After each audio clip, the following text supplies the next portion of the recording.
بے شک میرے بندے یعنی میرے پیارے بندے یا میرے معزز بندے یا میرے خاص بندے، اس میں اضافت تعظیم کے لیے ہے یا محبت کے لیے ہے یا عزت شان و شوکت کے لیے ہے، میرے خاص بندے اس پر تیرا کوئی زور نہیں ہوگا۔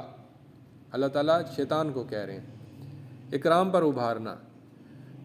کبھی اضافت اکرام کے لیے ہوتے ہے، جیسے الحمدللہ رب العالمین، تمام تعریفیں اللہ کے لیے ہیں جو تمام جہانوں کا رب ہے۔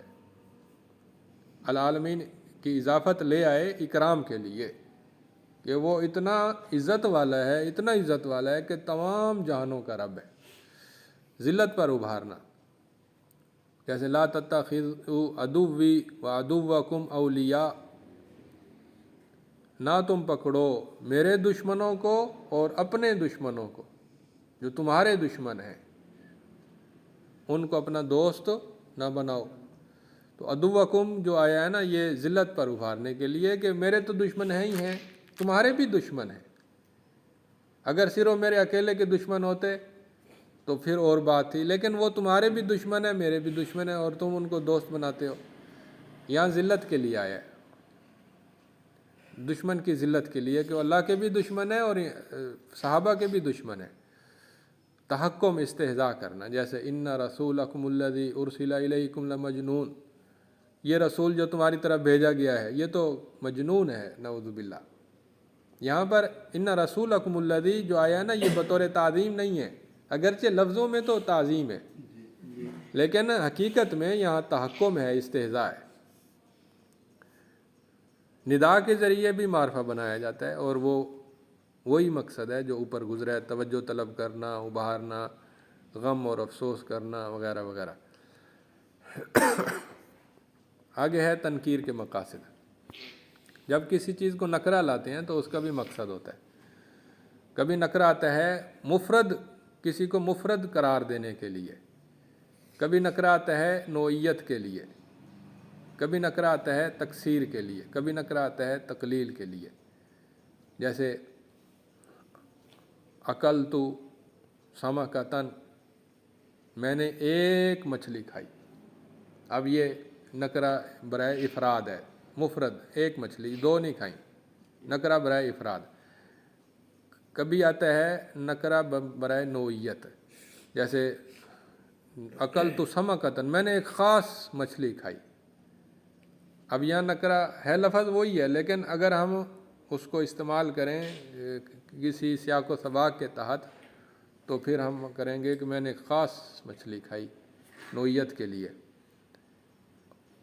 اور اگر ہم تکثیر کے لیے کریں تو پھر بھی آ سکتے ہیں، جیسے اکلت سمکۃ، میں نے بہت مچھلی کھائی، بہت مچھلی کھائی، اگرچہ سمکۃ واحد ہے لیکن نکرہ تکثیر کے لیے بھی آتا ہے، کبھی تقلیل کے لیے آتا ہے، جیسے اکلت سمکۃ، میں نے تھوڑی سی مچھلی کھائی۔ ایک ہی لفظ ہے لیکن اس کے چار طریقے سیاق و سباق کے اعتبار سے معنی میں تبدیلی ہو جاتی ہے۔ تو افراد کی مثال دیتا ہے، جیسے جاء رجل من اقصى المدینۃ یسعی، آیا ایک آدمی مدینے کے کنارے سے، شہر کے کنارے سے دوڑتا ہوا۔ نوعیت کی مثال جیسے فویل للذین کفروا من النار، بس ہلاکت ہے، ایک خاص قسم کی ہلاکت ان لوگوں کے لیے جنہوں نے کفر کیا جہنم سے۔ وعلی ابصارہم غشاوہ، اور ان کی نظروں پر غشاوۃ، پردہ ہے۔ یہاں بھی پردہ نوعیت کے لیے نہ کہ افراد کے لیے۔ تکثیر جیسے اَإِنَّ لَنَا لَأَجْرًا، جادوگروں نے فرعون کو کہا کیا ہمارے لیے کوئی بہت بڑا اجر ہوگا؟ یا اجرا نکرہ برائے تکثیر ہے، بہت بڑا اجر، کو بہت وافر اجر ہوگا۔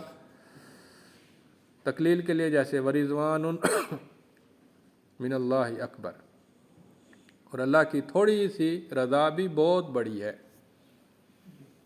دیکھیں یہ نکرہ معرفہ کے مقاصد ہیں، اور اگر یہ مقاصد سامنے نہ ہو تو پھر ہم رضوان من اللہ اکبر کا ترجمہ ہم صحیح نہیں کریں گے، ہم کہیں گے اللہ کی رضا بہت بڑی ہے، حالانکہ یہاں رضوان نکرہ ہے تو نکرہ برائے تقلیل ہے، یعنی تھوڑی سی رضا بھی بہت بڑی ہے۔ ہاں جی، آگے ہے مسند اکثر نکرہ مسند اکثر نکرہ ہوتا ہے، مسند سے مراد خبر یا فعل، چونکہ اس سے تعیین مقصود نہیں ہوتی، جبکہ اگر مسند کو معرفہ لایا جائے تو اس سے حصر مقصود ہوتا ہے۔ جیسے اگر کہیں نا زید قائم، زید کھڑا ہے، تو قائم نکرہ ہے، لیکن اگر ہم کہیں کہ زید القائم تو اس میں حصر آ جائے گا، تخصیص ہو جائے گی۔ کبھی حقیقتاً حصر ہوتا ہے، جیسے وہ الغفور الودود، وہی اکیلا ہی بخشنے والا ہے، اور کبھی حصر برائے مبالغہ ہوتا ہے، جیسے انت الامیر، بادشاہ یا امیر تو فقط آپ ہی ہیں، کوئی اور نہیں ہے، حالانکہ اور ہیں بادشاہ بہت سارے، تو یہ حصر بمعنی مبالغہ ہے۔ تو وہو الغفور میں ہوا مبتدا، الغفور خبر نکرہ ہوتی ہے، لیکن یہاں معرفہ اس لیے ہے کیونکہ یہاں پر مقصود یہ ہے کہ حصر پیدا ہو۔ اسی طرح انت الامیر، انت مبتدا، الامیر خبر، لیکن یہاں خبر نکرہ نہیں ہے بلکہ معرفہ ہے، مقصد یہ ہے کہ حصر برائے مبالغہ پیدا ہو۔ اضافت اور صفت کے ذریعے بھی مسند میں تخصیص پیدا کی جاتی ہے، جیسے تلک آیات الکتاب الحکیم، اس میں اضافت کے ذریعے سے مسند میں تخصیص پیدا ہو گئی، یعنی اس کے اندر ایک وصف کا اضافہ ہو گیا۔ تو یہ تعریف اور تنکیر کا سبق تھا، یہاں پر مکمل ہو گیا، اور بڑا پیارا سبق تھا کہ اس نے ہمیں بتا دیا کہ جب بھی کوئی چیز معرفہ ہوگی اس کا مقصد ہوگا، ضمیر ہو، علم ہو، اشارہ ہو، موصولہ ہو، الف لام ہو، اضافت ہو، منادہ ہو، تو اس میں ہمیشہ کوئی نہ کوئی مقصد ہوگا، اور جب نکرہ آئے گا تو اس کا بھی مقصد ہوگا۔ ایک تو عمومی مقصد ہے جو نحو ہمیں بتاتی ہے، معرفہ سے معرفہ ہونا، نکرہ سے نکرہ ہونا، لیکن کچھ خصوصی مقاصد بھی ہیں جو اس علم معانی والے نے ہمیں بتائے ہیں۔ اللہ تعالیٰ سمجھنے کی توفیق دے۔